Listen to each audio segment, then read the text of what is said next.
A waitress whispered, "I need a husband by tomorrow." Then a billionaire single dad stood up. Part 2. Despite the tension, life kept blooming in small, beautiful ways. They made pancakes on weekends, spilled spaghetti sauce, and laughed till they cried. They built blanket forts with the girls.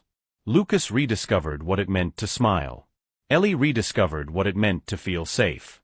One evening, standing on the patio watching the sunset, Ellie asked, "Do you ever miss who you were before all this?" He nodded. "I miss believing everything would last forever." She whispered, "I miss thinking I didn't have to fight for every breath." He reached up, tucking a strand of hair behind her ear. "You don't have to fight alone anymore." Something electric passed between them, the first real spark of something that wasn't pretend. Over time, those moments multiplied. Quiet talks after the kids went to bed, laughter over burnt toast, his hand brushing hers as they passed in the kitchen. When he surprised her with dinner one night, candles, home-cooked food, the girls giggling in the background, Ellie smiled through tears. "This is the sweetest thing anyone's done for me." He shrugged. "It's just dinner." She shook her head. "No. It's home." Love was growing quietly, unspoken but undeniable. And that was when the world decided to test it. It began with a phone call. Ellie overheard Lucas in his office. The press got wind of it, the Clearwater waitress. Just bury the story. Her heart froze. To him, she thought, she was still a problem to hide. When she confronted him, anger trembled beneath her tears. "Was this all a PR stunt? Am I just another scandal for you to manage?" "Ellie, it's not like that." "Then what is it?" He tried to explain, that he was protecting her, the girls, their peace, but every word came out wrong. "You don't see me," she said. "You see someone you rescued." "That's not true." "Then what is?" Silence. And in that silence, she heard everything he couldn't say. She packed a suitcase that night. Left before dawn. Lucas watched her go, unable to move, feeling the same ache he'd felt standing over Rachel's hospital bed years ago, the helplessness of losing love again. Days passed. Lucas's house fell silent again. Sophie asked, "Is Ellie coming back?" He had no answer. Meanwhile, Ellie sat in a small apartment, staring at her phone. One text blinked, "Are you okay?" She typed, "We're fine. Goodbye." Then deleted it. She told herself walking away was strength. But every quiet moment reminded her it was fear. Lucas's reckoning came when he saw a photo of their family on the mantel, the one Sophie had taken. He realized what he'd done wrong. Protection had turned into hiding. Love demanded light. He called his lawyer. "Don't bury the story. If the press wants it, let them have it." The next morning, Ellie woke to her name in a headline. Billionaire Lucas Reed marries Clearwater waitress in quiet courthouse ceremony. Her heart raced, but then she saw his quote beneath it. "I married someone extraordinary. She reminds me that strength doesn't always look like power. Sometimes it looks like love that refuses to quit."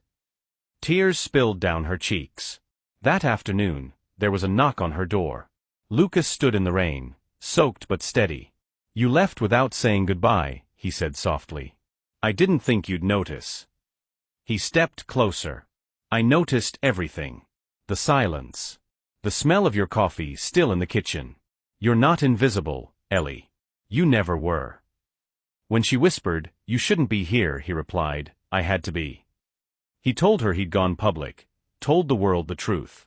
"Because I was tired of hiding what matters. You matter."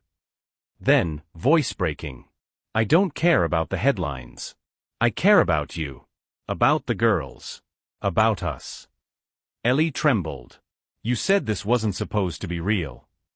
He smiled faintly. "I lied." When he turned to leave, she whispered the two words that saved them both. "Don't leave." And for the first time, she pulled him close. It wasn't a perfect kiss. It was forgiveness, fear, love, all tangled in one trembling breath. The next morning, sunlight poured through the windows like mercy. The house smelled like pancakes again. Harper and Sophie's laughter filled every corner. Ellie cooked in one of Lucas's shirts. He stood in the doorway, watching her with quiet awe. "You're staring," she teased. "Can't help it," he said. "You look like home." Over breakfast, He finally said the words that had been sitting on his heart. I'm sorry. For hiding you. For being afraid. Ellie smiled through tears. You already fixed it, by coming back. That afternoon, Mrs. Grant arrived unexpectedly, holding a folder. Final custody approval, she said, smiling. It's permanent. Ellie's knees buckled. Lucas caught her as she cried, this time from joy. That evening, they walked along the beach, hands entwined, the girls racing ahead through the surf. You know, Ellie said softly, when I whispered those words that night, I didn't think anyone would hear me. And I didn't think I'd ever want to listen again, he said. Then Lucas stopped walking, reaching into his pocket. A small velvet box. The courthouse vows were rushed. I want to ask you properly this time.